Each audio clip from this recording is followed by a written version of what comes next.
Good afternoon, students. Today we will do calculation of consumption of stock of material. This is video 1 of consumption of stock of material. अब ये होता क्या है, इसको करने से पहले हम पॉइंट्स देख लेते हैं. कंज्यूमेबल आइटम्स क्या होती है. अब जब हम ऑफिस में होते हैं तो स्टेशनरी हमारी कंज्यूमेबल आइटम है. जब हम हॉस्पिटल्स में, हमारा एनपीओ अगर हॉस्पिटल है तो मेडिसिन है. और स्पोर्ट्स मटेरियल जब हम स्पोर्ट्स क्लब होते हैं. ठीक है, तो हमारे क्लब के या एनपीओ के नेचर के हिसाब से हमारी कंज्यूमेबल आइटम्स होती हैं, वो हमें आइडेंटिफाई करनी होती है. क्वेश्चन में आपको गिवन होती है.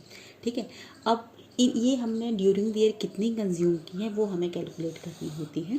इसको कैलकुलेट करने के लिए या तो हमें एक सेपरेट अकाउंट बनाना होता है इनके लिए या फिर हम कैलकुलेशन फॉर्मूला के थ्रू कर लेते हैं. ठीक है, उसके बाद जो हमने कंज्यूम किया है, जो हमने कैलकुलेशन में कंजम्पशन निकाल लिया, उसको हम इनकम और एक्सपेंडिचर अकाउंट में डेबिट कर देते हैं. याद करो, जब हम P&L अकाउंट बनाते थे तो डेप्रिसिएशन डेबिट किया करते थे ना, तो डेप्रिसिएशन भी एक तरह से ड्यूरिंग द ईयर जो आपने एसेट को यूज़ किया है वो होता था. तो ऐसे ही ये आइटम्स को आपने कितना कंज्यूम किया है उस कंजम्पशन को हम डेबिट कर देंगे इनकम और एक्सपेंडिचर अकाउंट. ठीक है, अब हमारे पास क्योंकि मटेरियल है तो इसका स्टॉक भी होगा.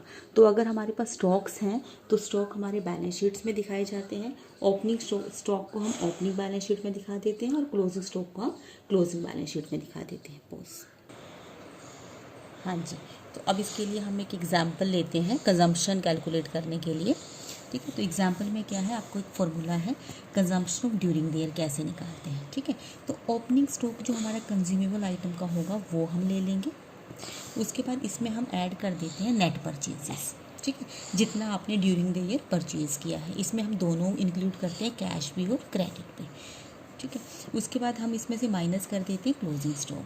जब हम क्लोजिंग स्टॉक माइनस कर देते हैं तो हमारे पास कंजम्पशन आ जाता है. ड्यूरिंग द ईयर जो हमने कंज्यूम किया होता है वो अमाउंट हमारा इधर आ जाएगा. और इसे हम कहाँ दिखाएंगे, इनकम एंड एक्सपेंडिचर अकाउंट के एक्सपेंडिचर साइड में दिखा देंगे. ठीक है, अब पॉइंट आता है कि जो ओपनिंग स्टॉक है वो कहाँ दिखाना है. तो ओपनिंग स्टॉक होता है जो ओपनिंग बैलेंस शीट हम बिगनिंग वाली बैलेंस शीट बनाते हैं उसके एसेट साइड में दिखा देते हैं. और क्लोजिंग स्टॉक हमारा कहाँ पर दिखाया जाता है, क्लोजिंग बैलेंस शीट में. ठीक है, अब एक क्वेश्चन लेते हैं. आपको कैलकुलेट करना है, calculate the amount of stationery to be debited in income and expenditure account during the year 31st March 2020. ठीक है, तो इसके लिए क्वेश्चन आपको ये दे दिया, स्टॉक, ये ओपनिंग स्टॉक दे दिया 1 अप्रैल 2019 को 15,000. ठीक है, payment made during the year आपने जो परचेजेस करी हैं वो दी हुई हैं जो कि कितनी है 54,000. और ये आपका क्लोजिंग स्टॉक है 2500. ठीक है, तो हम इसको सॉल्व करते हैं. ठीक है, इसको बोल के सॉल्व करते हैं. तो सबसे पहले हम लिखेंगे ओपनिंग स्टॉक. ठीक है, ओपनिंग स्टॉक देखो कितना दिया हुआ है 15,000. तो ये हम कितना ले लेंगे यहाँ पर 50. ऐड इसमें कर देते हैं पेमेंट मेड.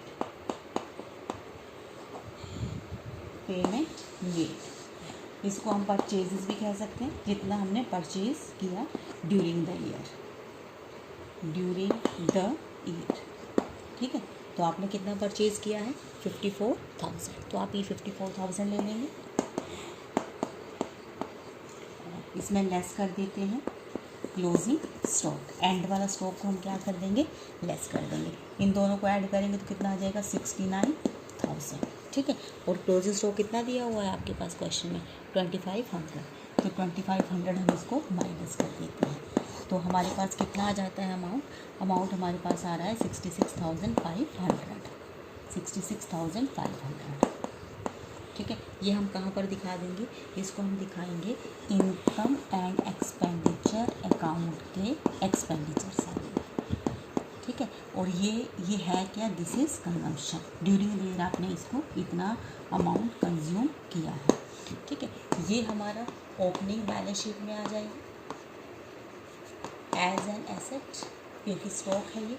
और क्लोजिंग स्टॉक हमारा कौन सी बैलेंस शीट में आ जाएगा, क्लोजिंग बैलेंस शीट में, क्योंकि ये क्या है आपका एसेट है. ठीक है, so this is very easy and very simple formula calculation.